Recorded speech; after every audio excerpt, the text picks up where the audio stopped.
Welcome to part 3 of 13 movies you didn't see this decade.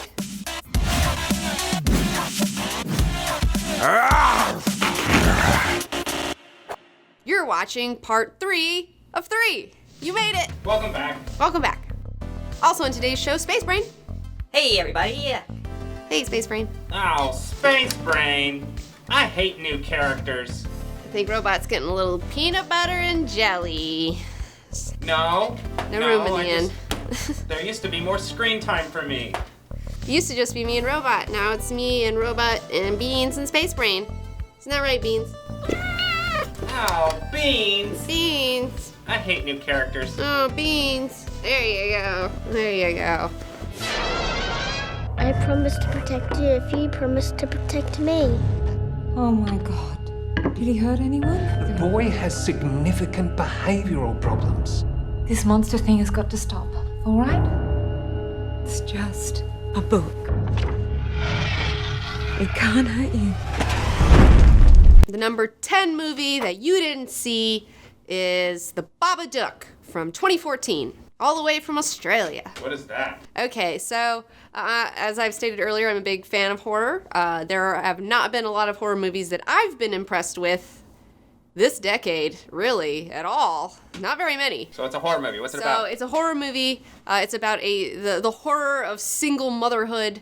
It's also very Jungian. It's also talking about like embracing the shadow and things like that. What's a Jungian? Carl Jung, he is a psychologist who is very influential. He came after Freud and kind of improved upon the things that Freud said. But he was a protege of him. Whatever. He's a whole other episode in and of himself. The Babadook is about a woman who's having a really hard time. She's a widow. She's got this horrible little kid who's just like a pain in the ass. They find this scary book about the Babadook and they read it, and then all these things start happening in their house, and it's super scary, and a woman directed it, and I really enjoyed it, and I want you to go see it. It's on Netflix right now. I don't have it on Blu-ray yet. I got a bunch of Blu-rays on my list. It's on there. It's gonna happen. Does it have a scary monster? Yes, there's totally a scary... The Babadook is the name of the monster, and they did some really great practical effects things, like little weird paper puppet things. Stop motion animation. They did some really amazing stop motion animation things in there that I really enjoyed. It was super creepy. It was super scary. Essie Davis, the woman who plays the mother, I mean, she just did a phenomenal job, like knocked it out of the park. That kid, whoa. I would probably end up being one of those moms on the news that like drowned their kid if that was my kid. Like, man, that guy sucked. But they figured it out.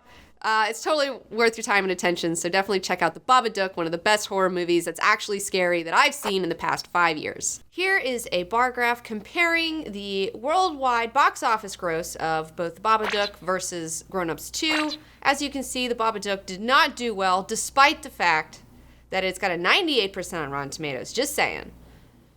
Grown Ups 2, universally panned by critics, and yet somehow it made $250 million. What does this mean? What does this mean about movies today? What does this mean about you and me? Why do people not go to see good movies? I don't know. Laziness? Carelessness? Apathy? You tell me. You tell me, America. Mrs. Peterson? Yes? My name is David. Mrs. Peterson, I knew your son, Caleb. I was with him when he died. That's me. You know Caleb? Yes, ma'am. We're pretty close. Yes, ma'am. Number 11 movie that you did not see this decade, and I know that you haven't seen this movie because nobody I talked to has seen it. The Guest from 2014 is now on Netflix. That's where I recently discovered it. I can't tell you enough about this movie. It's so much fun. It's very Carpenter-esque, so if you're into the Carpenter movies from the 80s, this movie fits into there. I don't want to say that it's a horror movie because it's not. I don't know exactly how to describe it, but let me give you the premise. You have a family, their son was in the military, their son had died on campaign during the military. A guy shows up to their door, says, hey, I was friends with your son, we were in the same unit together, you know, he died, I was there. And so this family ends up taking in this drifter because they want to show goodwill, and they're like, oh, you're with my son, just stay with us for the night, you know, all this sort of good stuff. So he does, but he's not exactly who he says he is. So there's a lot more to this guest than meets the eye. But it is so much fun. There's really great action sequences in it. This is another one of those movies that has that 80s synth soundtrack that is just killing it for me.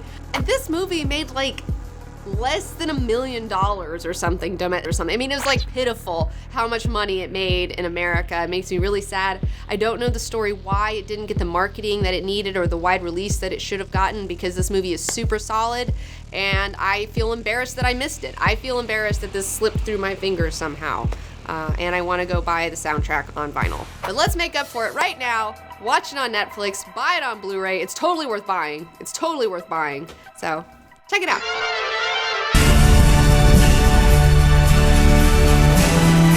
There is a natural order to this world, and those who try to upend it do not fare well.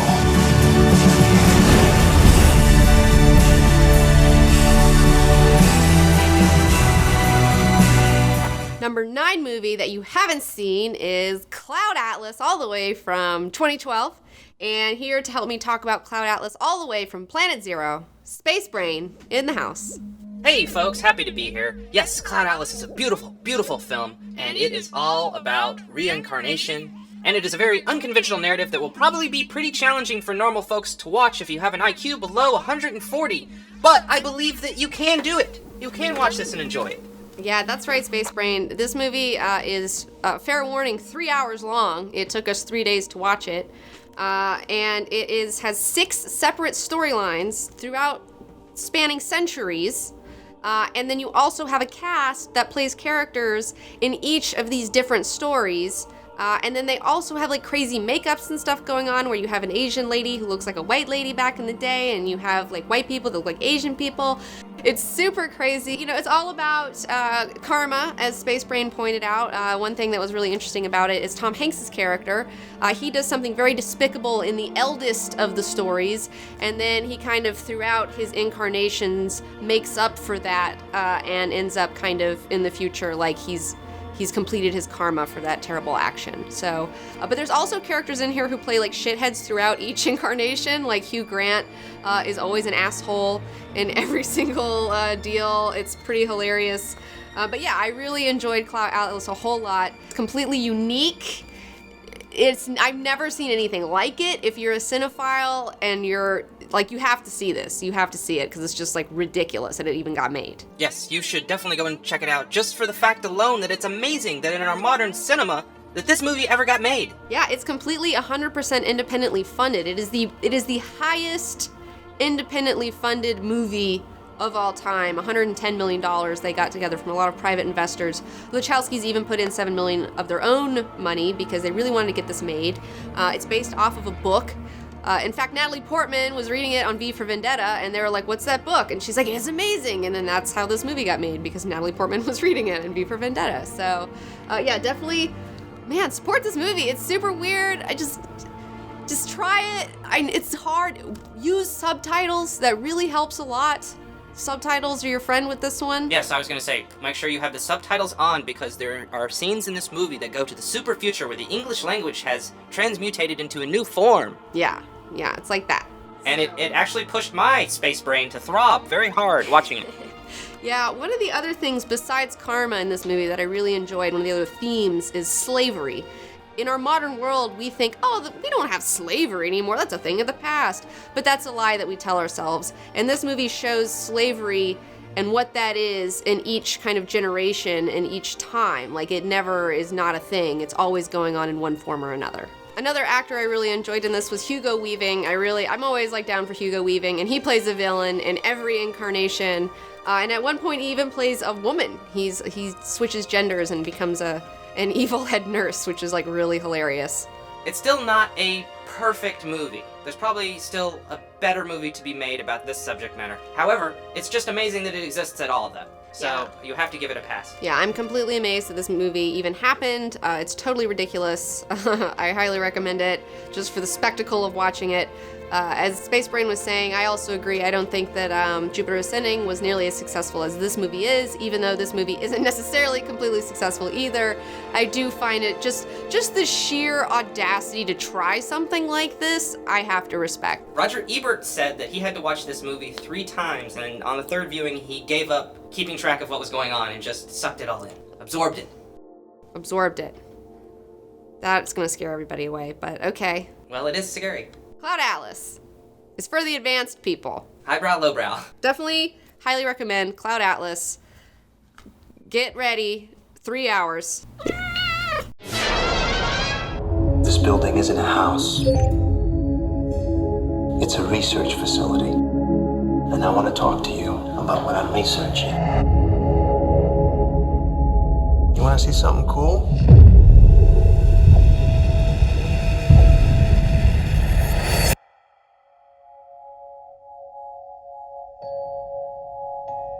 You are dead center of the greatest scientific event in the history of man.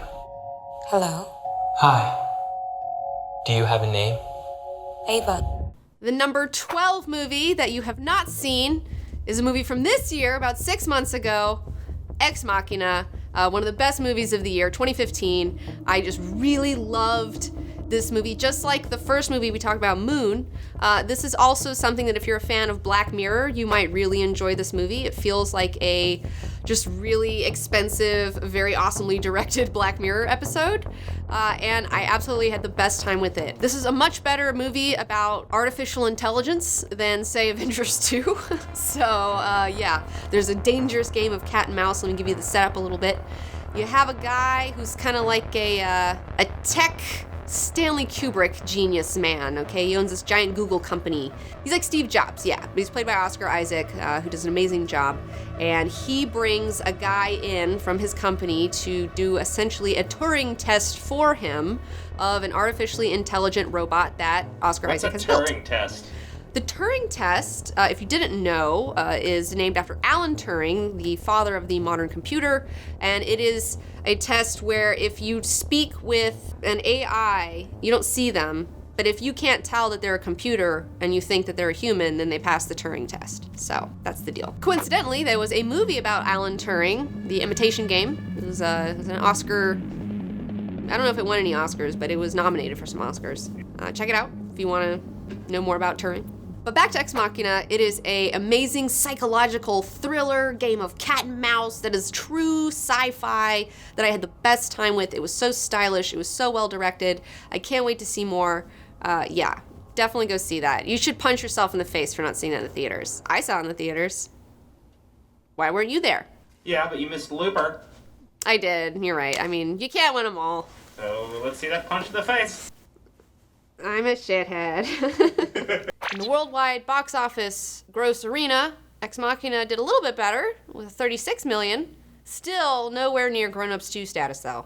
Come on, guys. I don't live and die by the tomato meter necessarily, but anything that's generally in the 90s and above is going to be a good movie. Like, you're going to like it when you watch it. You're going to go, that was a good movie, generally speaking. Although there's a couple on there that I disagree with, but it's very rare. It's very rare that something that's over 90%, I don't like it. But apparently everybody wants to see Grown Ups 2. More. Again, America, you blew it with Ex Machina. You blew it. You blew it, America. Bonus movie that you've never seen but probably should have from this decade. This is for our non-English speaking foreign category, Enthiran, the robots. Did you say something about robots?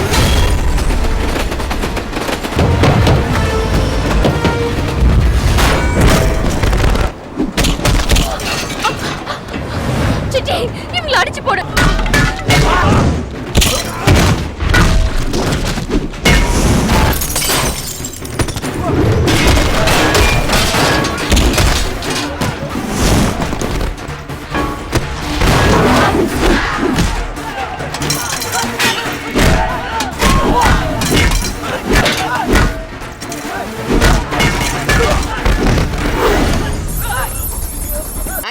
I did, Robot. You might really like this film. It is another one of those, I think it's like 3 hours long or something. It is a really long one. It's Bollywood, so there's like 5 music videos within.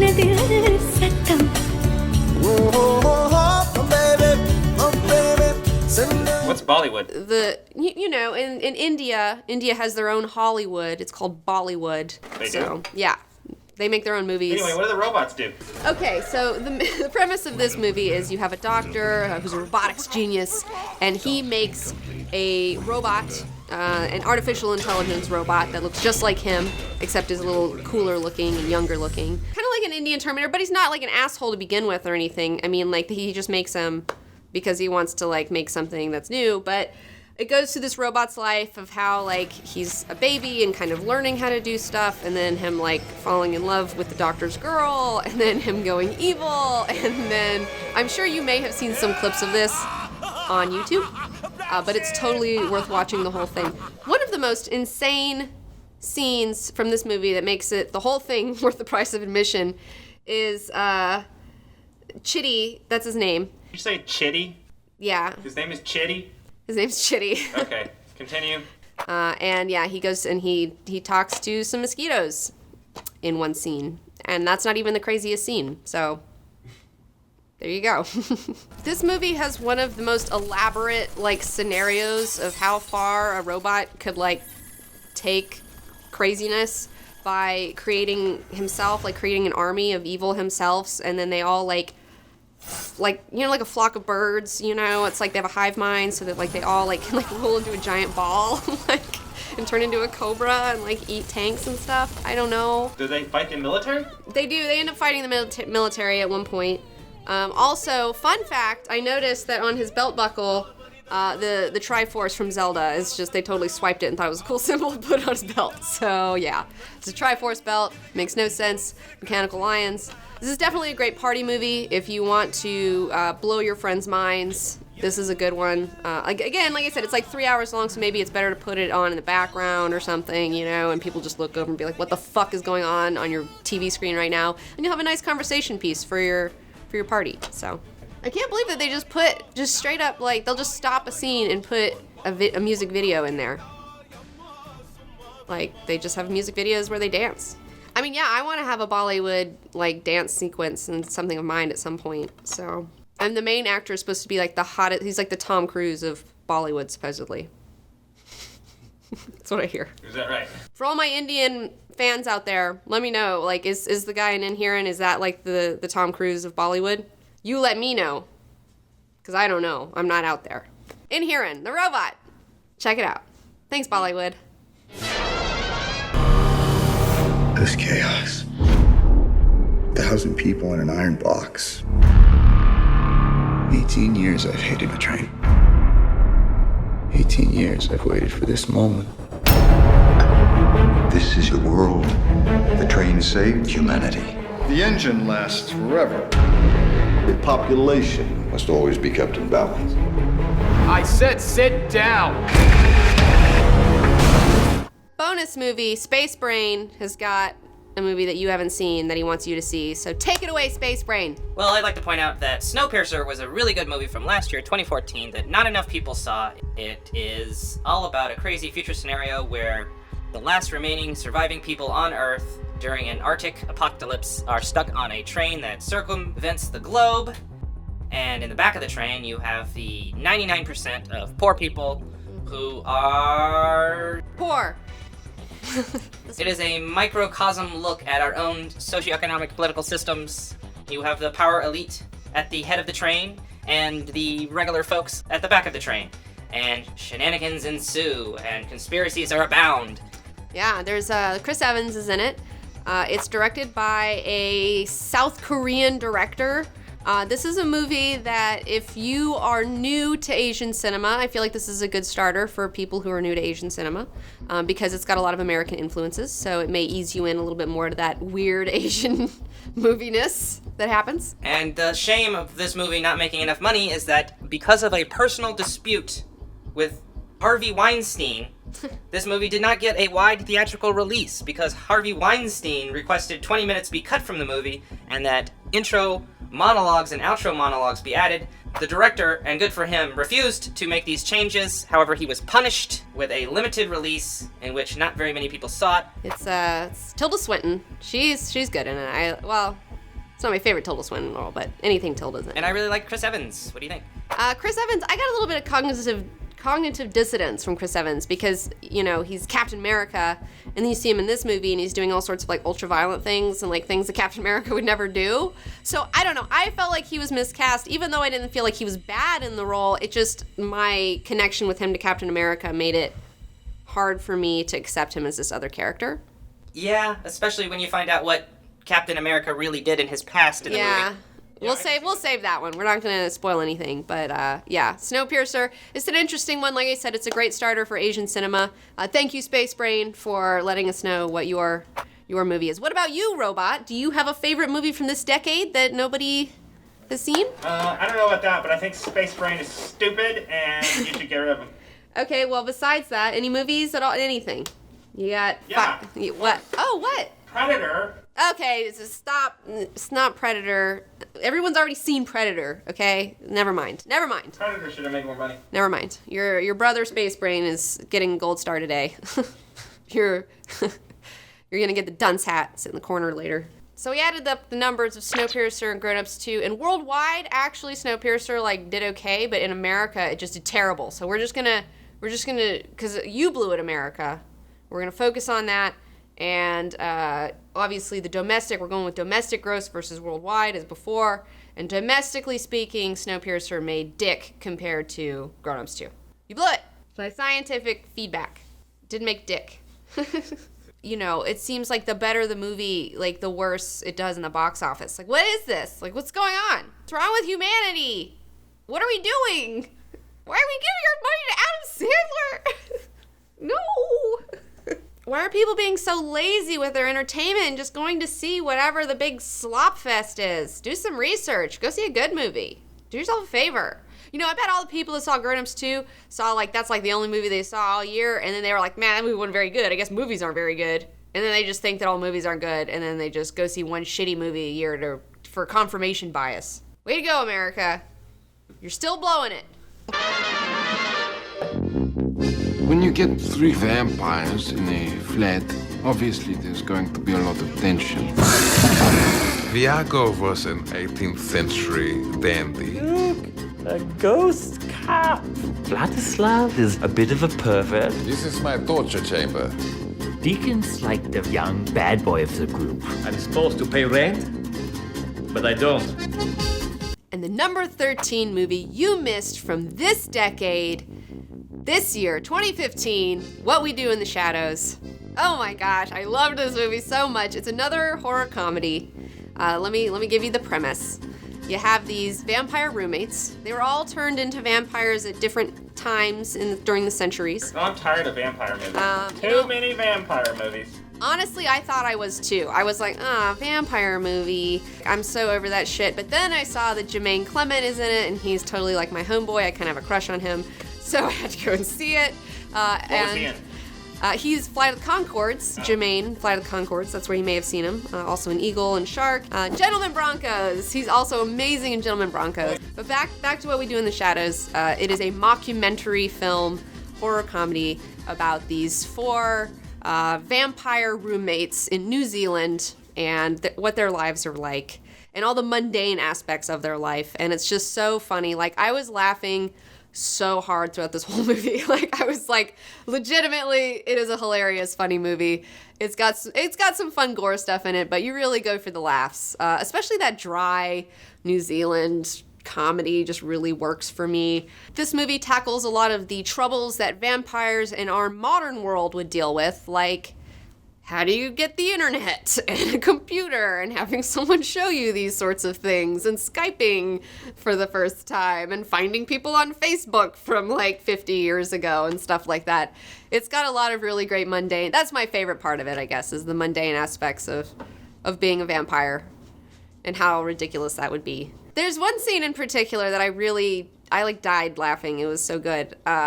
So they're all getting ready to go out on the weekend, all right? Because they like to go out, because they're they like to go out to the clubs and stuff like that, right? But because they're vampires, they cannot see themselves in the mirror. So what they do is one of them will try on their outfit for the night, and then the other one will like do a quick sketch of what he looks like and show it to him, so he knows if he looks cool or if he looks shitty and needs to change. That was just one of many weird little nuances in this movie that are just so good, so good. Such great observations on what it would be like to be a fucked up, stupid vampire in New Zealand with roommates. I don't believe it's on Netflix, but I highly recommend it. You can get it on video on demand. I'm sure things like Hulu and Amazon, Vudu, somebody's got to have it.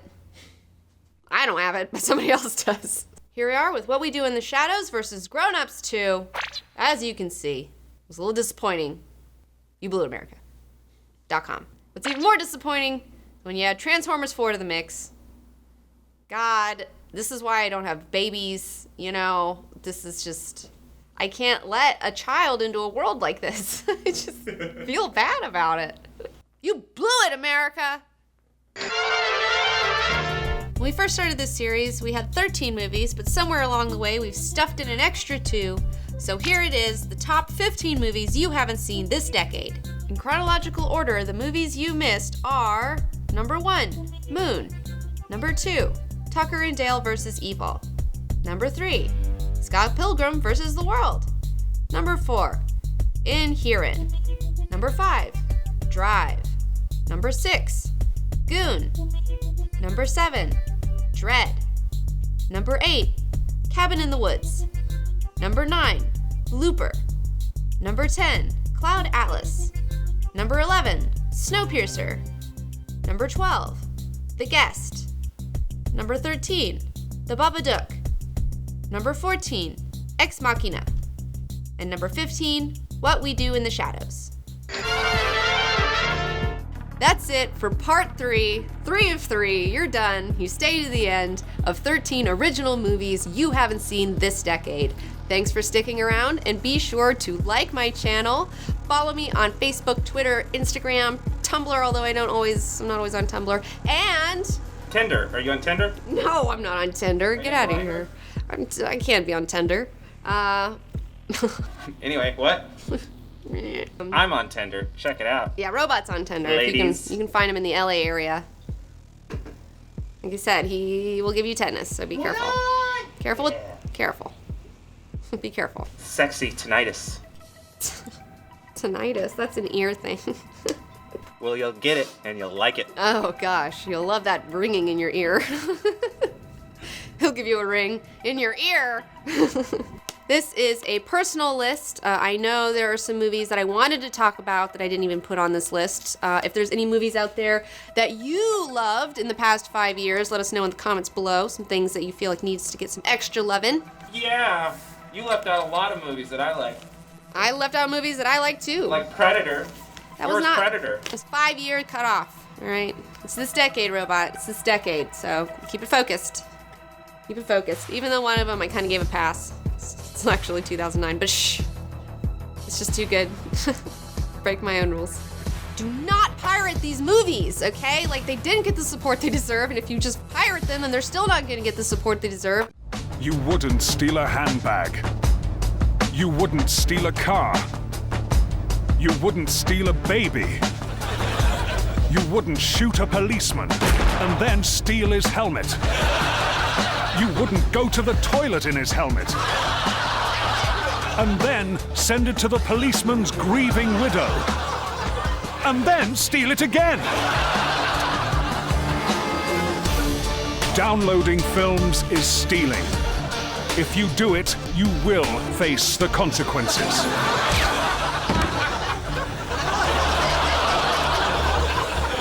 Man, these anti-piracy ads are getting really mean. America, you blew it!